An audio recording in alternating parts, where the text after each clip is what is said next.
Welcome, Tiffany Boyle, to Inspire Live Talks. How are you in LA? We're doing well in LA. Thank you for having me.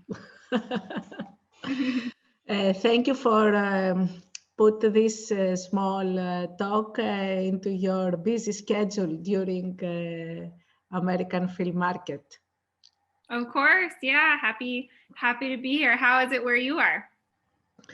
We're preparing the festival. This year it's a big challenge because we try to do it also online, the best way we can. Thank you very much for accepting to participate in our jury for the category of First Shown Filmmakers for the Golden Aphrodite Awards. And thank you for being so efficient and give us the results. Of course, yeah, it was really fun watching all of the movies, and you have a good crop. So thanks for letting me enjoy them. I appreciate that. So Tiffany, how you have been this period of pandemic? Everything is well at home? Yeah, thank you. You know, overall, we're very lucky, I think. I keep telling people the hardest part, and this is a very, you know, first world problem, but the hardest part has been teaching my kids through the social distance learning, because I was not meant to be a teacher, and that has been proven to me more and more and more. But, you know, we're lucky. We have our health, we have our home, and we have a good family. How about you? During the pandemic, I tried to make a compost for my plants in my veranda. And I got the inspiration and the idea to establish this virtual platform, Inspire TV, giving an opportunity to independent filmmakers who participated in our festivals in the past or not, and they try to find distribution. They are not able to travel to Cannes or to American film market and to meet agents. So we give a step for them. We give them voice through our platform. There is no exclusivity. They can have their work there and be known and to do networking from there. And also maybe we get some profit for them as well. Yeah, anything to help the filmmakers right now. It's definitely a new world for filmmaking, along with everything else. Do you think so, that it's a new world for filmmaking? I think that yes, I think, you know, people are still traditionally trying to figure out how to get content made, and I think there was already a lot of changes happening in the industry, as I'm sure you know, and this has kind of pushed a lot of that forward. I also think the shift specifically in the feature side is, you know, the most creative people who can work around scripts that have an ability to shoot in a pandemic are going to be ones that are going to do well if they can execute well, because there's just not like a ton getting made right now. I work at an entertainment law firm, and we were doing over 100 movies a year that we were involved in, and with the pandemic that significantly dropped. So luckily we're still busy, but at the same time, we always want more people to be in production and making content. And while there's more now than there was 3 months ago, we're still not even close to where we were. So anybody who can creatively make a quality project right now, I think is going to be doing really well mid to end of next year, hopefully. Yeah. I understand, you will tell us more, that you are involved in the productions from the legal part of the production, or not? Yeah, so I work in an sometimes. Yeah, so I work at an entertainment law firm, and we represent primarily producers, financiers, and a handful of writers and directors in film and television. And even though I'm not an attorney, I run the packaging and sales arm of the firm. So a lot of what I do is working, I can speak a lot of lawyer now. But I work a lot with their clients in getting them to the stages where when they need a lawyer, I ping that lawyer in to help them push it through and advise throughout that process and be involved throughout that process. So I kind of bookend both sides of that. What are the elements that the project must have in order to be of your interest? That's a good question. I wouldn't say that it's hard to answer because I have a film coming out on Friday, actually, called 𝘃𝗶𝗱𝗁 that I just found as a script from a writer that lives in Middle America 5 years ago. And there were no other attachments to it, but I fell in love with the script and I brought it to the producer and director and it kind of went from there. So I've taken everything from script stage to it's in post-production and now they want help finding distribution and everything in between. It's more about what is the content? What is the quality of the content? What are the expectations of the creators? And from there, do I feel like I have a path forward? Sorry, Okay. that doesn't really answer your question. Yeah, it's general. It's a bit general. Yeah. I will make a more specific question. Are you more satisfied if a project has already acquired a part of the funds? There is a minimum that you would like this project to get already because it comes to you. I mean, the 50%, we have heard about that many times. Yeah, it's definitely helpful if it already has funds that I would say are more equity based, right? Because if you come to me with, I already have 30% of my budget and it's coming from a tax incentive, that's not as helpful as an equity. So I'd say at least 30 to 50% really helps push a needle forward even more. Again, it doesn't mean that I can't see things earlier and be helpful, but it is definitely helpful if you have 30 to 50% or more of the financing attached. And I'm much more focused on business-oriented packaging. So I'm not the one, I'll advise while you're casting and make sure you're casting people that are justifiable for your budget from a sales perspective. But I'm much more helpful from, who are their packaging elements like producers, co-production, co-fi, EP partners. And then I was a foreign sales agent. So I'll often help find US distribution or a foreign sales agent and advise in that as well. All right. And do you, what is your opinion to part of the funding to be a loan from a bank? What's my opinion? In favor of that? For me in particular, if somebody's for the project. I mean, I think like that's always it's an interesting element to explore. I think it obviously if the bank has committed to it, it definitely validates the safety of the project a bit more because banks don't validate much. So, if you already have that kind of proof and ability to talk to the bank and they're saying they're doing X, Y, or Z, it can definitely be helpful. Yeah. Usually, what is the percentage that the bank acquires for the project? From the project? It can vary. It's definitely lower than like a traditional equity investor. It can vary. It's usually anywhere between like 5 to 12%-ish. And some of that's going to depend on who what they're banking against, right? Usually a bank doesn't usually bank without having collateral of some sort. So maybe you have a pre-sale in certain territories. It's going to depend on how comfortable they are with specific territories. Sometimes they might charge a little bit more if they're a little bit more nervous. So it varies. Are you interested in series also, television series, or you are focused more on films? We are interested in series. We just actually sold one to a network. We have another one we're packaging with 2 well-known actors. So it is something that, yes, it takes time. Series takes a long time, but we are into, yes. You have worked already with very important personalities, I mean celebrities. How this happened, and how do you feel about that? And at the end, it was profitable, or what did you gain apart from money from this out of this From working with cooperation? celebrities?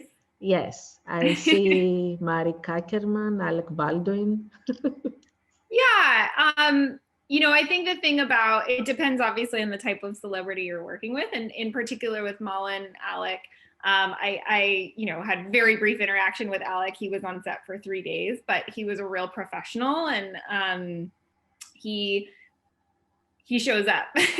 He even took like a slight tumble at one time during one of the scenes we did on that, and he did not care. He moved on, and everybody was very impressed with his work and his work ethic.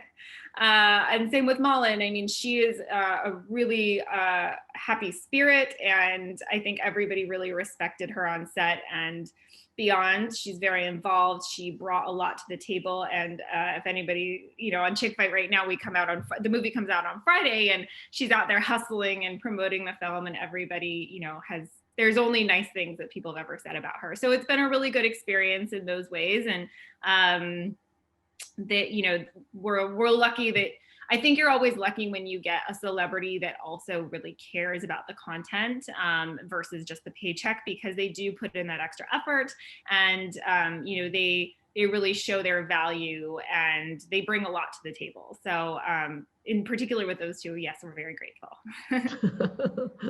Okay, thank you. And you like also to do co-productions with other countries. I think you work well with Canada, with Australia, right? Yeah, I have a number of Australian clients, and we try and do as much as possible there. They also have a great tax incentive. So if you're able to take advantage of that and get a well-versed Australian producer, it can be really fruitful. They have really good crews. And so, we're always looking to do more there. I'd say also in the middle of the pandemic, right? It's much more difficult to shoot right now in the United States because we don't have insurance to cover if for some reason production shut down because of COVID.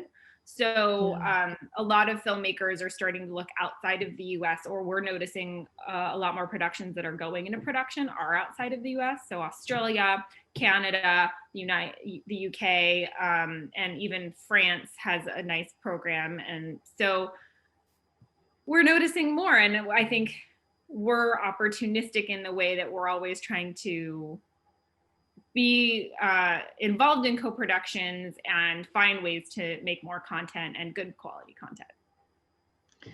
Okay. Did you have ever the opportunity to work with European production companies? And what is your interest about that? And what is my interest about? Yes, we have. So we worked in a fair amount with a company called Backup Films. They're based out of France. They actually financed and produced Still Alice and Cold in July and a number of other projects. We also have worked a lot with Memento Films, who did Call Me by Your Name. And so I can only speak super highly of our experiences in working across the ocean. We've had a number of clients that have shot films in the UK, like Hysteria, and worked with 𝘂𝗍𝗄𝗃 and other UK filmmakers as well. So we've had really good experiences with European co-productions. It's harder, right? It's harder to get done because there's a lot more people and a lot more parts of the world that you have to coordinate. But I also feel like it can make the production value look a lot better. It, obviously, like in terms of the government soft monies across Europe, and the tax incentives across Europe, they're much more interesting than what we get in the US. And it's always nice to be able to make something a bit more world sales interesting, right? So I think that we're always, not every movie gets to that point, but it's really great when you're able to make it work. Yeah. What about the projects that they don't have a known, award-winning already script writer or bankable talent in the cast? What is your opinion about that? Would you be interested to examine, to study this possibility for a production, such a project? Yeah, I think it's definitely harder if I'm helping raise financing for it. It just automatically is. It's unfortunately part of the way it works. But I have one actually that's looking to shoot in Greece in April that I fell in love with the script. And they want to do it for under $1 million, and but it just has this amazing filmmaker who has a real vision and shooting it in Greece. So I said, I'm going to come on board and try and help you find a way to get this done. So yes, I do that, but it takes the script being that amazing to make it something that you're going to spend that extra time on. Oh, very nice. Very nice. You have your eyes and your heart opened to new work, to new talent. Yeah. And also it's a path to come to Europe and to Greece. Yeah. Yes. Well, and I also think if you don't have your eyes and ears open to new talent, you're going to get stuck, you know what I mean? And how are you ever going to find the new talent and be able to work with the up and coming talent? I like to kind of explore that. So yeah, it's important. Thank you so very much. Thank you. On behalf of all new talents. Yeah, because my experience up to now, going to Cannes and the American film market, is that they need these elements, financing and the bankable talent attached to the project in order to study the project. Yeah. Yeah. Or if you have already worked with them in the past. So yeah, the door is open for an opportunity. Yeah. To check over the project. Yeah. Yeah. And it is hard. I agree with you. It's definitely, you can hit those walls. But that's where, again, for me, it's just so important that the script is really good because it's got to stand out. And what an honor for our festival and the participants, the filmmakers who are first-on filmmakers, and they have already a contact with you. I mean, maybe not in person, but you have a flair of their spirit, their work. So maybe you like some of them. Yeah. Yeah. Yeah, I think you saw from my judging, there were a couple that I really liked in the list you sent me. There were some really good ones. So you have good taste too. You're picking good ones. Thank you. Thank you. Yeah, we try our best. We try our best. And the filmmakers trust us more and more and send us very good films. Yeah. Tiffany, you look so young. And you have a family, children, child, at least one child. Yes. Why did you choose to enter this business? What is your background? What was your dream when you were growing up? Yeah, I grew up in Utah. I don't know if everybody knows where Utah is. Yes, it's where Sundance from. Yes, correct. I grew up about 45 minutes from where Sundance is, and my parents worked at a news station. So I grew up also always being kind of around a news station, and my stepdad did commercials, so I'd be around that a lot, and I just thought it was really cool. And then when I was in high school, they shot a lot of made-for-TV Disney movies at my high school. So I would intern for them and just fell in love with it. And so just kind of knew this is where I want to be. I also don't like the cold. So Los Angeles is where I want to be. And I fell into this job. It wasn't something, my job isn't something that exists very much. It's not a clear, I'm a producer, I'm a director, right? My job is a little, unclear in that way, but I fell in love with what I'm doing and being able to work with new talent and filmmakers and finding scripts and content and having a say in how they're pushing forward. So I've been at the firm for over 11 years, and it's a female-run law firm, and we're growing, and when I started there, we were 4 people, and now we're about 30. So it's just been a really fun ride and experience. And I have, I get to have my family too. And it's really hard, I'm sure, as you know, as like a woman, it can be really hard to find a way to do it all. And sometimes I don't feel like I'm doing it all well, but I'm finding a way to do it all. Yes, yes. And the most important is to enjoy, to have fun on what you do, right? Yeah. Then you can do even more if you have fun. Exactly. You're totally right about that. Yeah. Okay. So, and you travel a lot of Europe, a lot in the festivals and the markets before you were traveling, right? You have Not also... as many as I would like to, but yes. Went to Cannes every year, so very bummed I couldn't this year. Was looking at, one of my films was looking at being in Venice this year, but they pushed because obviously with everything going on. So I've never been to Venice, really wanted to do that. And then go to Toronto and AFM every year, and sometimes Berlin. But outside of that, unfortunately, I haven't been to many other festivals in Europe. I think it's just hard with all the travel and back and forth and the kids and that, it all has to work out. I understand. But I would love to. I understand. How old are your kids? 4 and 6, 2 boys. Oh, so they run me ragged. Yeah. The do you have perfect kids? Age. Yeah. Do you have kids? My son is 22. Oh. So you don't look like you could have a 32-year-old son. Thank you. 22. Yeah. Oh, even still, 22, no. Yeah, thank you. Yeah, and he studies the law also. But nice. now I feel more free after he went to the university.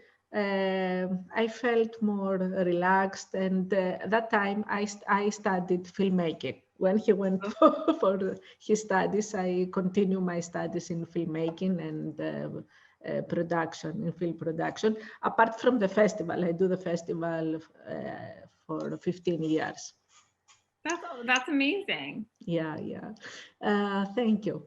So I know that you are very busy. I know how is American film market. What is the difference this year? It's easier for you because you do the meetings only online. It's not need to go to the hotels and yes. I would say there's pros and cons to it, right?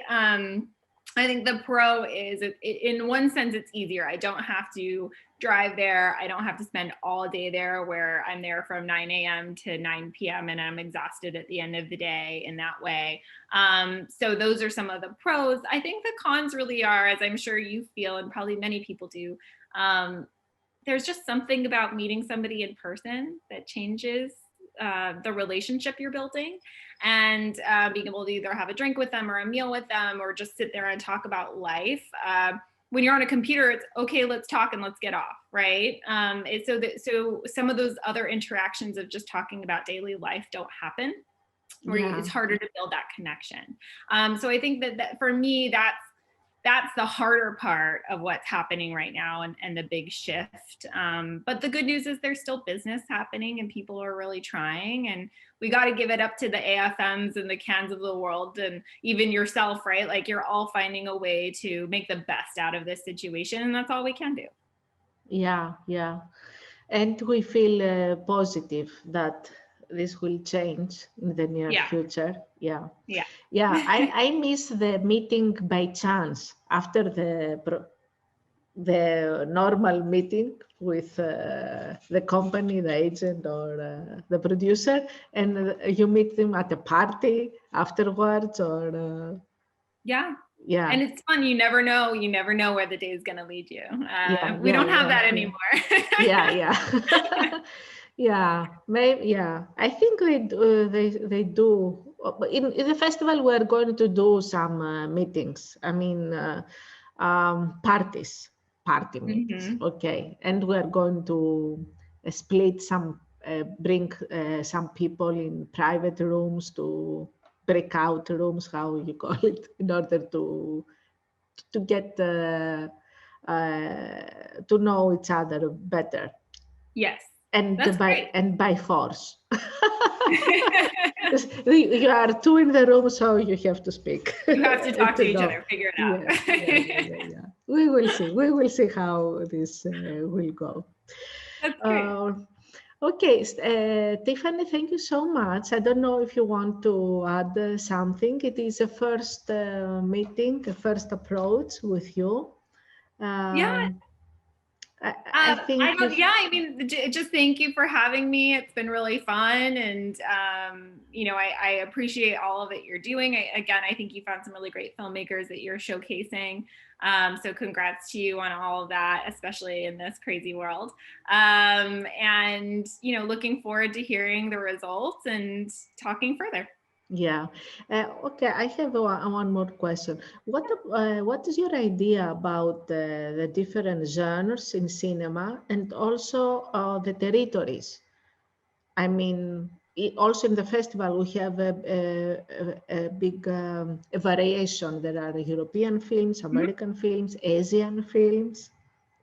Yes, I would say from a sales perspective, worldwide, right? The films that are still easiest to sell are genre, so that's horror, thriller, or action. I think in every particular territory, it has its own strong genre that it also has that's easier to sell, in particular in the US where we are at right now. And it would be interesting to see what you think, but comedy is doing well because people need levity and people need to feel happy and laugh. But the thing about comedy is it doesn't translate everywhere, right? Something I might find funny in the US is very US centric than something that might be funny in Greece, right? So it doesn't translate everywhere and it can still do really well worldwide, but it has to be a bit more of a broad comedy to sell. I think in terms of like the territory, films getting done in each territory in their own language, I think that it's really awesome. And that what I also think that's really cool is because of these behemoth companies like Netflix and things like that, it's given an opportunity for those filmmakers to have their content seen worldwide, where before it might have been a lot more difficult. And like an example, which is really weird, is that my kids watch this cartoon from like Korea and they're obsessed with it, and it's totally subtitled and they love it. And you know, when I grew up, there was absolutely no possibility that I would have access to something like that. So I think that what is really great for filmmakers from other territories and how they're getting their content out there is that you have avenues in that way that you've never had before, and access that you've never had before to your general audience. Yeah. What is your opinion about the children movies content you just mentioned?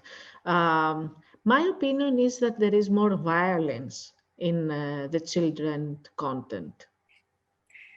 I would agree with you.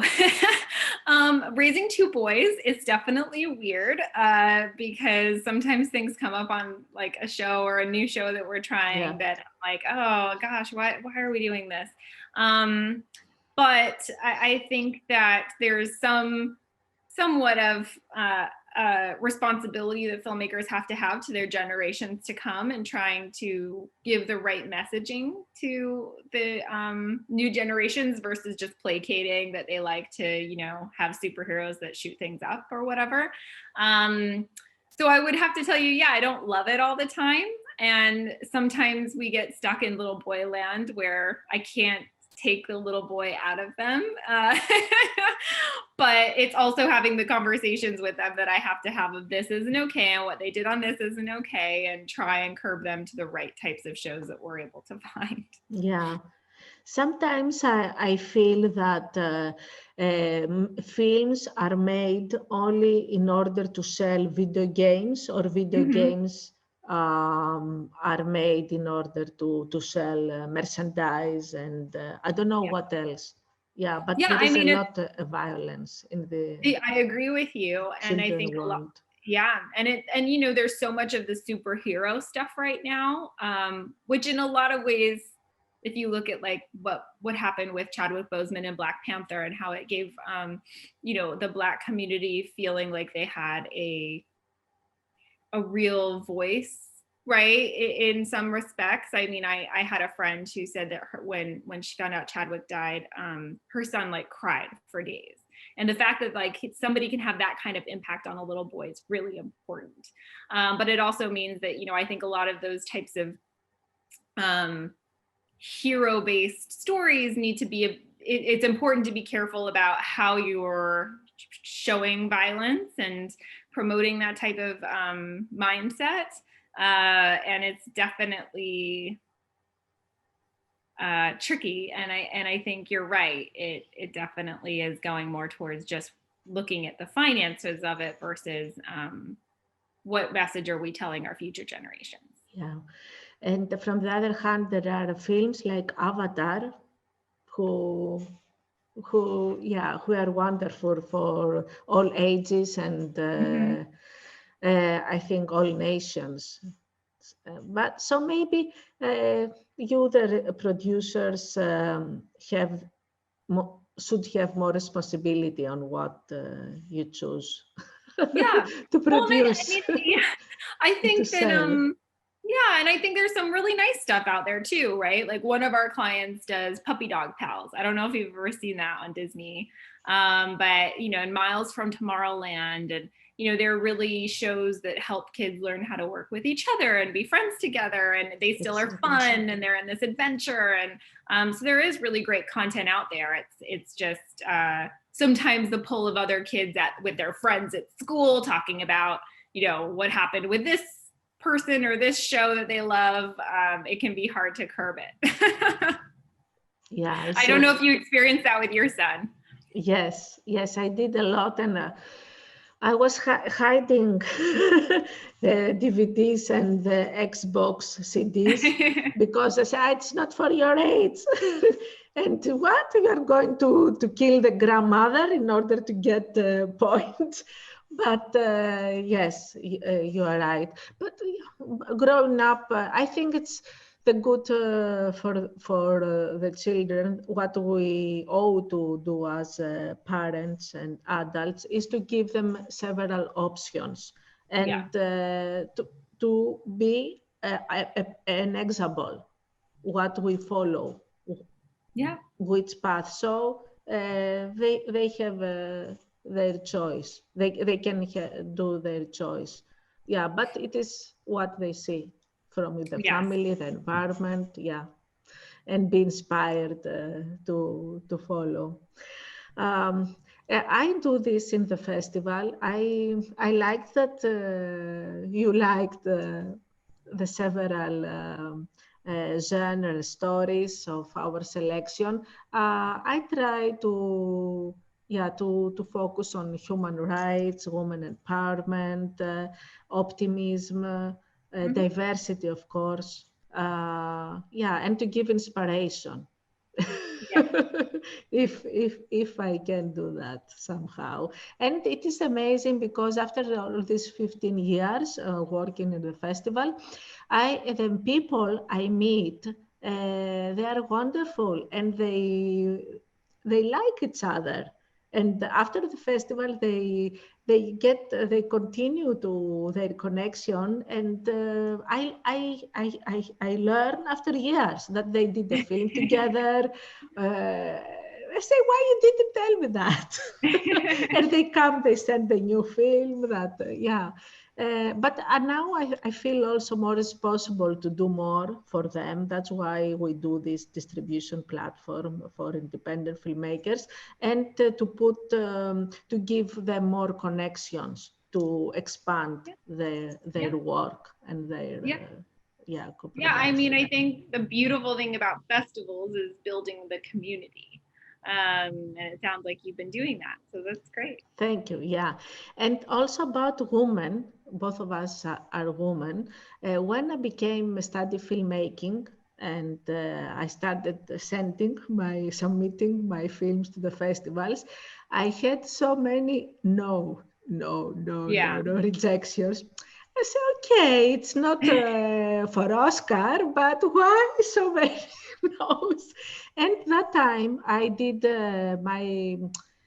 I checked our content. I said, let's see how many films we have from female filmmakers and how many films from male filmmakers. And I realized it was 10%. Also in our festival.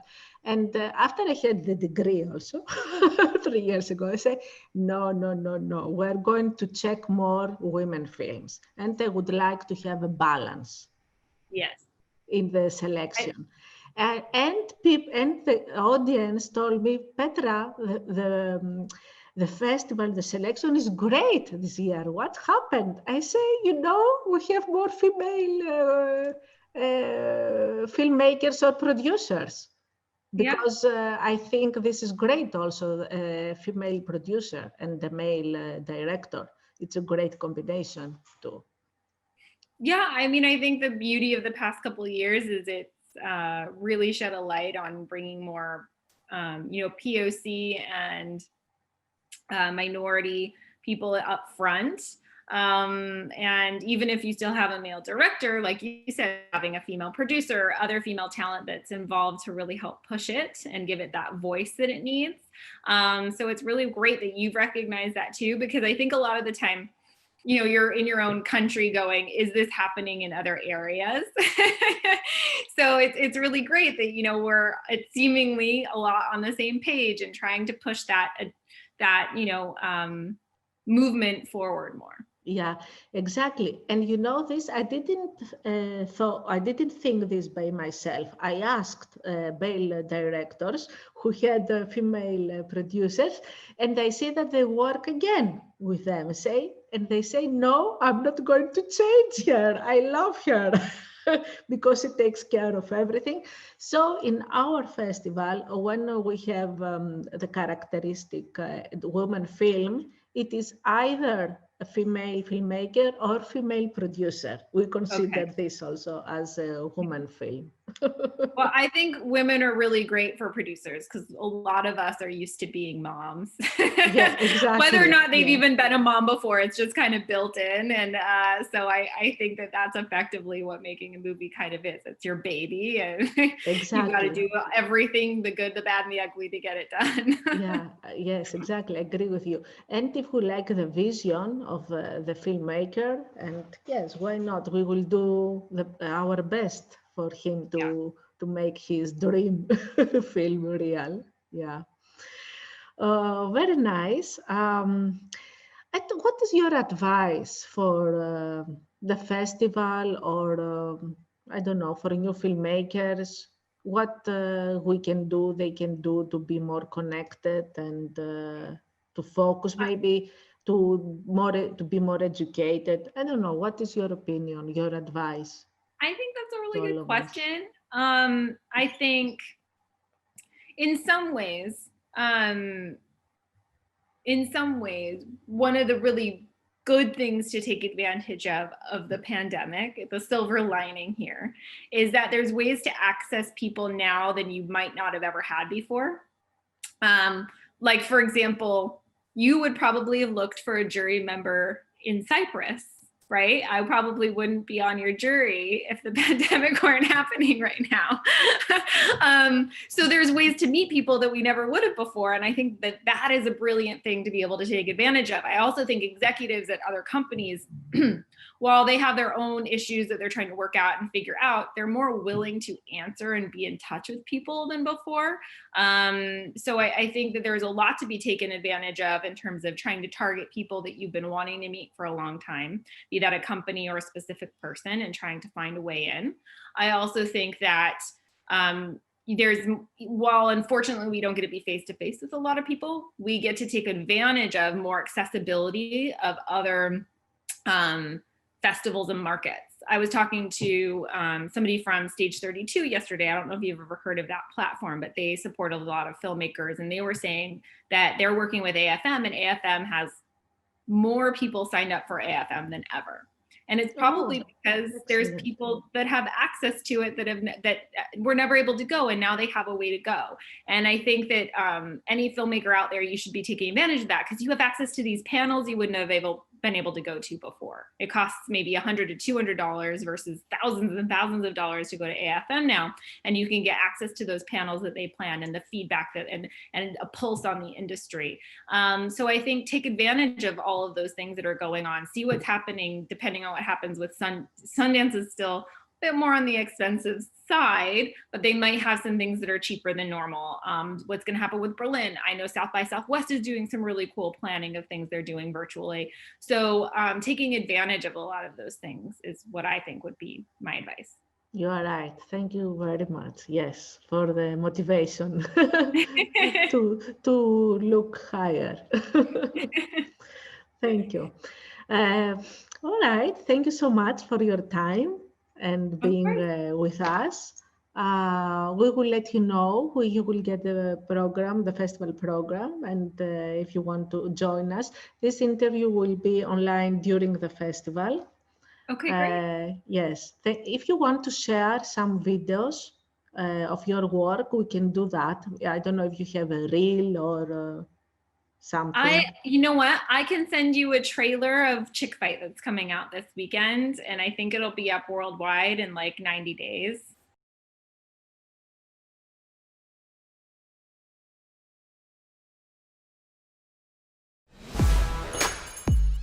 That's right, undress him with your eyes. Peel off that spandex. Stop, that's not what I'm doing. His shorts are so tight, you can see that his little dude is also wearing a tiny bike helmet.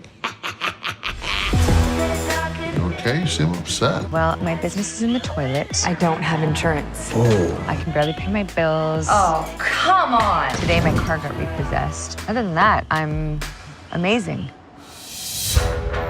It's time for you to come face to face with who you are and what you're capable of. What is this place? The answer to all your problems. Ta-da! What the?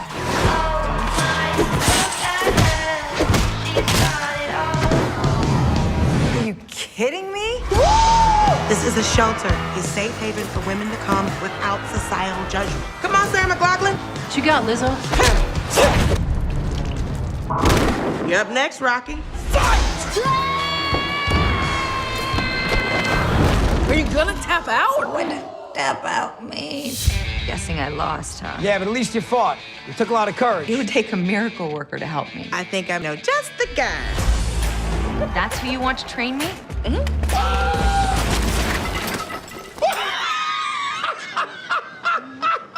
I want you to train me. Train you to do what? Ride a bike? I'm part of a fight club. That sounds dangerous. I am sick and tired of my demons getting the better of me, and I want to punch them square in the face. I like you, Heidi. Anna. Okay, Anna. let's go with that. You don't even hit like a girl. You hit like a cat that can't box. Oh. Ow. A place like that should be about real competition, real fighters. She moves like Neo in the Matrix. I'm not afraid of you, Cobra Kai. You better watch your back. Yeah, well, you better watch your front parts. This pretty face. You're gonna lose it. She's been holding back. I'll see you in here tomorrow night. Heads up. Let's go. Walk away, Mom Jean. These are tight. That's it, and then we'll hit the bag. You ready to bleed? This is crazy. A fight club. So Thank you. Yes. Amazon. So Yes. I'll send you the trailer for that. Yes, of course, of course. Thank you so much. Yes, we'll do that. We appreciate. Great. And I'm going to send you a project Okay. of mine. Yeah, that'd be great. Please Yeah. do. And yeah, it was really lovely meeting you. Thank you for having me. I really do appreciate it. It's always awesome supporting women. And Yes. I'm very fond of that. Yeah. Yeah, and I knew the women in film and television in New York and Los Angeles. I was very inspired by them. And when the chapter came up in Greece, I was registered at once, and now we found the Women in Film and Television chapter in Cyprus.